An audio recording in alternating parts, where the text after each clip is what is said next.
welcome back to my channel. So I recently shared a project that I did with my students both through a vlog and on my Instagram where my students wrote haikus about cherry blossoms and then I audio recorded their voices and turned them into a QR code. Now since sharing that project, I've had a lot of inquiries about QR codes and how to create them. Now it's kind of difficult to explain through a message or an email, so I decided to make this video all about the basics of QR codes.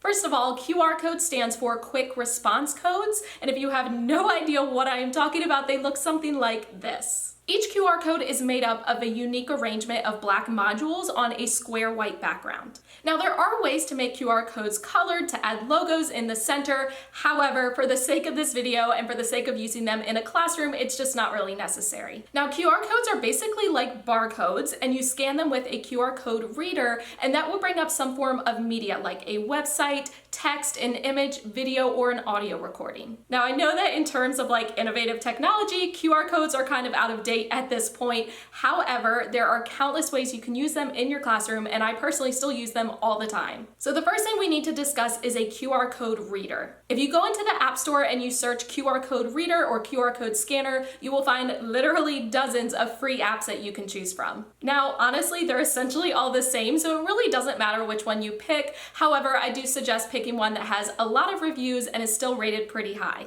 Now, the actual name of the QR scanner that I personally use is QR Reader. I will link it for you down in the description box if you're interested. So I have this app downloaded on my personal iPhone along with all of the iPads that are in my classroom. Now, in order to use the app, it's super simple. Just open it up, allow it access to your camera if it's the first time that you're using it, and then align the QR code in the center of the camera. So now that you have your QR code scanner ready to go, the next step is learning how to actually create your own QR codes. Now, if you have been intimidated for any reason about making your own QR codes, please know that it is super simple and it literally only takes a couple of seconds. Now, just like the app, if you search on Google for QR code generator, you will find literally dozens of websites, again, that you can pick from. Now, I will warn you, most of the websites will be free, but they may be limited in what they allow you to make QR codes of. However, I'm gonna show you there are ways around that. Personally, I have never paid for a QR code generator, and I don't plan on changing that. Now, my go-to website for creating my own QR codes is www.qr-code-generator.com.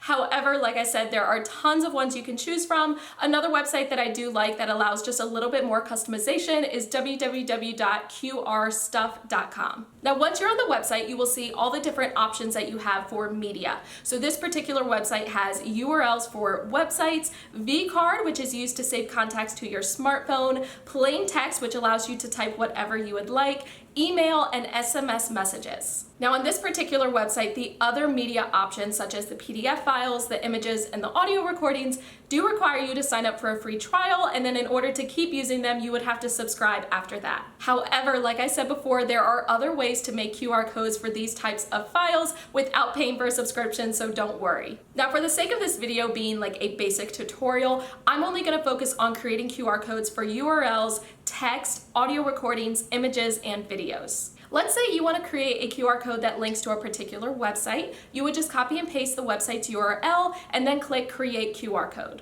You will notice that the QR code on the right-hand side will update. You can then select Download. I usually leave the format as JPEG. Now, once you have downloaded that QR code, you are able to insert that JPEG wherever you want. So you can insert it into a blank document at a large size for your students to use, or you can resize it smaller for the use of task cards, letters to parents, or anything else you need. Now, creating a QR code for plain text works basically the same way. You just type the text that you want to appear when the QR code is scanned in the box, click Create QR Code, and then you're able to download it. Now, creating QR codes for things like audio files, images, and videos is a little bit more complicated if you don't want to pay for a fancier QR code generator. However, it is not difficult once you get the hang of it. So if I want to make a QR code for these types of medias, audio files, images, or video, the first thing that I do is upload those files into Google Drive. Now, if you don't already have a Google Drive account, first of all, I suggest you make one because it is a huge lifesaver for saving files. Second of all, I will have the link down in the description for you.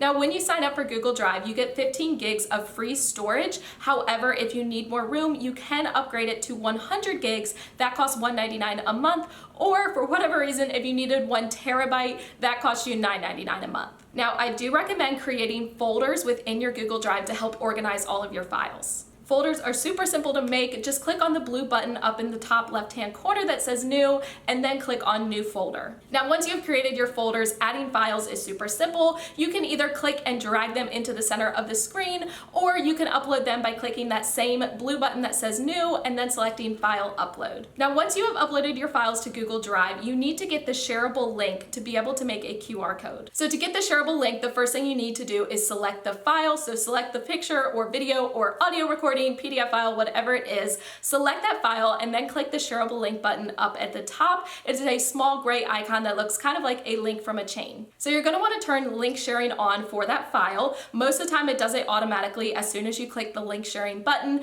However, if it doesn't, just take that little gray circle, drag it over to the side so that it turns green, and then you are able to copy the link provided. Now, if you just want the person scanning the QR code to be able to see the picture, watch the video, or listen to the audio recording, you don't have to go through any extra steps. However, if for some reason you want the person scanning the QR code to be able to edit that file, you will need to click on Sharing Settings and then change it to Anyone with the link can edit. Now, once you have copied the link, you are going to use that link to create a QR code from the URL. So go back to your QR code generator, make sure that URL is selected. You can then paste it, create the QR code, and download it just like I showed you before. So like I said before, you're going to follow those same steps, whether it's an audio file, a picture, a video, a PowerPoint file, a PDF, whatever. Upload it to Google Drive, get the shareable link, paste that in under URL for the QR code generator, and you will have your QR code. Now, one suggestion I am going to make, this is something that I personally do that has really helped me a lot, is that you rename the QR code JPEG once you have it downloaded. The QR code generator website is going to automatically give it a name of like QR code with a bunch of random numbers after it. However, if you are making a lot of QR codes, you're going to forget which one is which. So I recommend opening that file, renaming it to some kind of short description that tells you what it is a QR code of. For example, the QR codes that I made of the audio recordings of my students reading their haikus, I personally named them Haiku Reading, and then I put that student's name. So now that you know what QR codes are, how to scan them, and how to create your own, I thought it would be helpful to give you guys just a couple of ideas of how to use them in the classroom. Now, obviously, I already gave you the idea of recording audio of your students reading poems they've written or writing pieces that they've done, creating a QR code from those audio recordings, and then putting them out for parents to scan and hear. I've had a lot of people ask me how I do audio recordings, and guys, it's super simple. I personally just use the Voice Memos app on my iPhone. It comes standard on iPhones, and it actually has pretty good audio quality, especially if you have a newer iPhone. So after I record the student reading, I upload that MP3 file to Google Drive and then create the QR code from there. You also could do video recordings. Instead of just audio, you could record the student reading their poem or their writing piece, upload it to Google Drive in the same way, and then create the QR code. You also could do recordings of students doing book reviews. So if they've read a book, you can have them write something down, record it through audio, record it through video, and then create the QR code of that as well. You really could do audio recordings or video recordings for any subject. It's a great way for students to show what they have learned. Another idea is creating QR codes with the answers to math problems so that students can check their answers as they're doing a Scoot activity or task cards. You can find literally hundreds of different task cards that have QR codes on TPT. I personally have just a couple of them in my store, but if it's something you guys are interested in me creating more of, I can definitely do that. I personally love having QR codes with the answers for students to check themselves. If I am working with a small group, I don't want them coming to interrupt me. So if they are able to check over their answers with the QR codes, it helps make them a lot more independent. Now, if you don't want students to actually have the answer because you do want to use the assignment as a grade, you could still use the QR code and have students scan it to actually get the problem that they have to solve. Another great way to use QR codes in the classroom is for completing research. You can find particular websites that you want your students to use for their research,